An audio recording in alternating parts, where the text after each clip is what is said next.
तो दोस्तों, जैसा कि आपने देख लिया कि अभी अभी मैंने आपको अपने ढेर सारे CFL और LED बल्ब के ज़ख़ीरे को दिखाया। तो उन्हीं में से एक चुन करके मैंने एक बल्ब को निकाल लिया है, जो कि आज हमारा एक प्रोजेक्ट के रूप में काम करेगा। और यहाँ पर मैंने इसके सभी कंपोनेंट्स को भी बाहर निकाल लिया है, जो कि आपका टाइम बचाएगा और मेरा भी। यहाँ पर ये प्लास्टिक का है और ये मेटल का है। कुछ केस में आपका ये चीज़ प्लास्टिक का होगा, केवल यही एक हीट सिंक के रूप में काम कर रहा होगा, तो वो अलग बात है। अब यहाँ पर हम लोग इसमें एक ऐसी LED लगाने वाले हैं जिसकी कीमत केवल 10 रुपये होती है। देखता हूँ अगर ये आपको अमेज़ॉन पर मिलेगा कोई लिंक तो दे दूंगा, वरना फिर आप इसे ऑफलाइन सर्च कर सकते हैं। अमेज़ॉन पर थोड़ा सा महंगा होगा। खैर, 10 रुपये की ये PCB है। अगर ये PCB इसे 4 महीने तक ऑन कर ले गई तो 10 रुपये कोई ख़ास बड़ी दिक्कत नहीं है। 4 महीने क्या 3 महीने भी चल गई तब भी ये अफोर्डेबल है, क्योंकि 100 रुपये का ये LED बल्ब मुश्किल से 1 साल चल पाता है और 1 साल पूरा होते होते ये फ्यूज़ भी हो जाता है।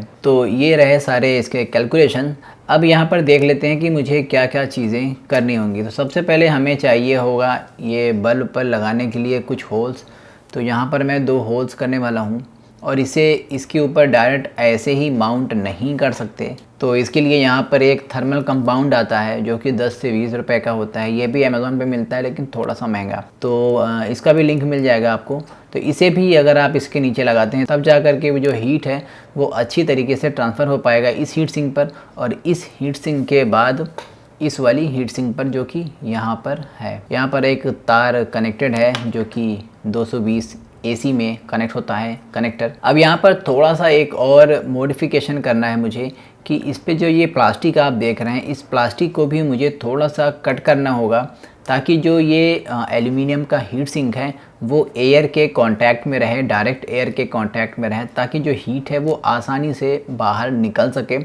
इसके लिए मुझे कुछ प्लास्टिक को यहाँ पर ऐसे काटना होगा ताकि हीट इजीली बाहर निकल सके। और कहीं ना कहीं इस जो LED बल्ब होते हैं इनके फ्यूज़ होने का कारण यही होता है कि जो इसमें हीट निकलने का रास्ता होता है वो कहीं होता ही नहीं है, यानी डायरेक्ट कांटेक्ट हवा से होता नहीं है। बाहर से भी प्लास्टिक का इंसुलेशन होता है, जिसकी वजह से ये बहुत ज़्यादा गर्म होते हैं और 1 साल के आसपास तक आते आते इनकी लाइफ भी ख़त्म हो जाती है। तो देखते हैं अगर हीट सिंक बाहर रहती है तो कितने वक्त ये चल पाता है LED जो मैं आज बनाने वाला हूँ। ये पूरा कंप्लीट PCB है, इसमें किसी और सर्किट बोर्ड की ज़रूरत नहीं पड़ती है। अगर आप देखें तो डायरेक्ट आप इसमें 220 का जो यहाँ पर कनेक्शन है ये कनेक्ट कर सकते हैं। वैसे ये 9 वाट का LED पैनल है। अब इसके बाद इसमें बना लेते हैं टेम्पलेट, जो मुझे कट करना है प्लास्टिक बाहर। तो मैं जहाँ पर ये लिखा हुआ है DELP और इसके बाद फ्रॉक्स, इन सभी चीज़ों को बचाना है मुझे। तो इसमें मैं बना लेता हूँ कुछ ऐसा निशान। थोड़ा सा ड्राइंग मेरी ख़राब है।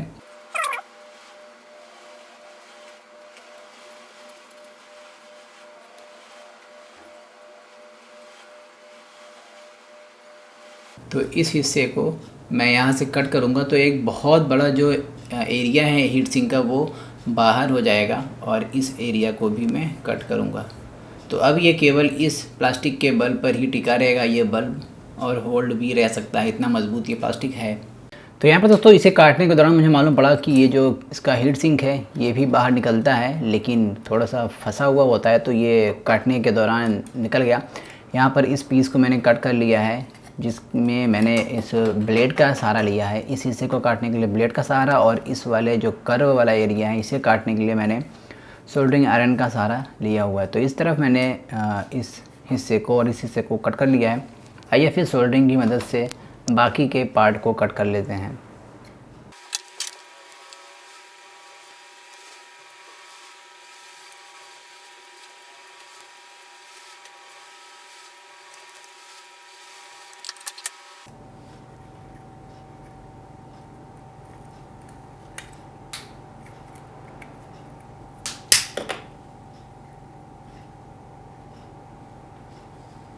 तो इसमें मैंने होल कर लिया है, जिसमें मैं अपनी इस LED स्ट्रिप को, वैसे LED स्ट्रिप नहीं LED सर्कल को फिक्स कर लूँगा, और वो भी एक थर्मल कंपाउंड लगा करके।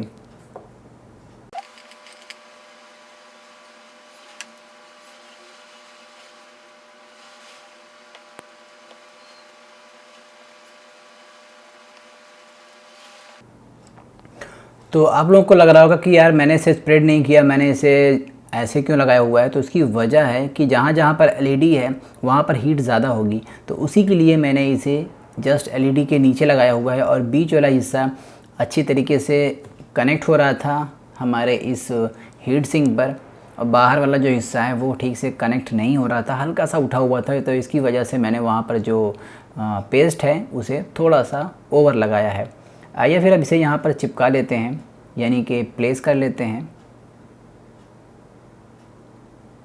इसकी जगह पर आप थर्मल ग्लू भी यूज़ कर सकते हैं, वो अगर होता तो मुझे इसे होल करके किसी स्क्रू के थ्रू टाइट करने की ज़रूरत नहीं थी। फ़िलहाल मेरे पास अभी थर्मल ग्लू नहीं है तो मैं इसी का सहारा ले लूँगा।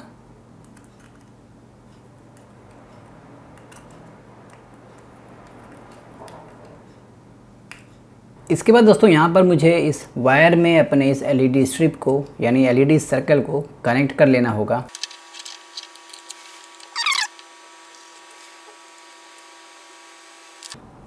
तो इस तरह से जो इसमें वायरिंग का पार्ट है वो कंप्लीट हो गया, थर्मल ग्रीस लगाने का पार्ट कंप्लीट हो गया यानी कि थर्मल कंपाउंड। अब इसे मैं इसके अंदर अच्छी तरीके से वायर को माउंट कर देता हूँ ताकि ये बाहर ना रहे। और अब यहाँ पर आप देख सकते हैं कोई भी तार यहाँ पर शॉर्ट सर्किट नहीं करेगा, जस्ट मुझे इसे इसके अंदर अब फिक्स कर देना है बस, कुछ इस तरीके से। ये टाइट जाता है जिसकी वजह से आपको जो हीट है वो आसानी से इस हीट सिंक में ट्रांसफ़र हो जाता है। आइए फिर अब इसे टेस्ट कर लेते हैं कि क्या ये चल पाता है या फिर नहीं। तो अगर मुझे ज़रूरत पड़ी तो मैं इसमें ग्लू लगा दूंगा, फ़िलहाल मुझे नहीं लगता कि इसमें मुझे ग्लू लगाने की ज़रूरत है। तो आइए फिर अब इसे टेस्ट कर लेते हैं कि इसकी रोशनी कैसी है। तो अगर आप देखें तो ये लाइट ऑन हो चुकी है। मैं अपने इस कैमरा लाइट को ऑफ़ कर देता हूँ और यहाँ पर मुझे इसे फिक्स करना होगा। एक चीज़ तो है दोस्तों कि ये लाइट काम कर रही है, कैमरे में इसमें फ्लक्चुएशन दिखा रहा है जो कि मुझे इसके शटर की स्पीड को मैनेज करना होगा हमारे इस रोशनी के हिसाब से, लेकिन जो रोशनी है वो काफ़ी बेहतर है। अगर आप ये देखें तो यहाँ पर बहुत सारी रोशनी है जिसकी वजह से ये दिक्कत हो रही है। फ़िलहाल ये रोशनी काफ़ी अच्छी है, तो इसे आप इजीली बना सकते हैं। बनाने का तरीका मैंने दिखा ही दिया। यहाँ पर हम लोग इसे टच भी कर सकते हैं, ये करंट नहीं मारेगा क्योंकि ये इंसुलेटेड होता है तो करंट नहीं होगा। हाँ ये है कि हीट हो रहा है और ये हीट हमेशा होगा क्योंकि ये हीट सिंक के लिए ही बनाया गया है। तो दोस्तों आपको मेरी ये वीडियो कैसे लगी यार जल्दी से नीचे कमेंट में बता देना। वीडियो भाई अच्छी लग गई हो तो लाइक ज़रूर कर देना और हो सके तो मेरे इस चैनल को सब्सक्राइब करके बेल आइकन प्रेस कर लेना। चलिए फिर मिलते हैं किसी और एक अमेजिंग सी ऐसे ही किसी DIY वीडियो में, तब तक के लिए बाय बाय। और हाँ, अपने घर में ख़राब बल्ब को अब से मत फेंकना।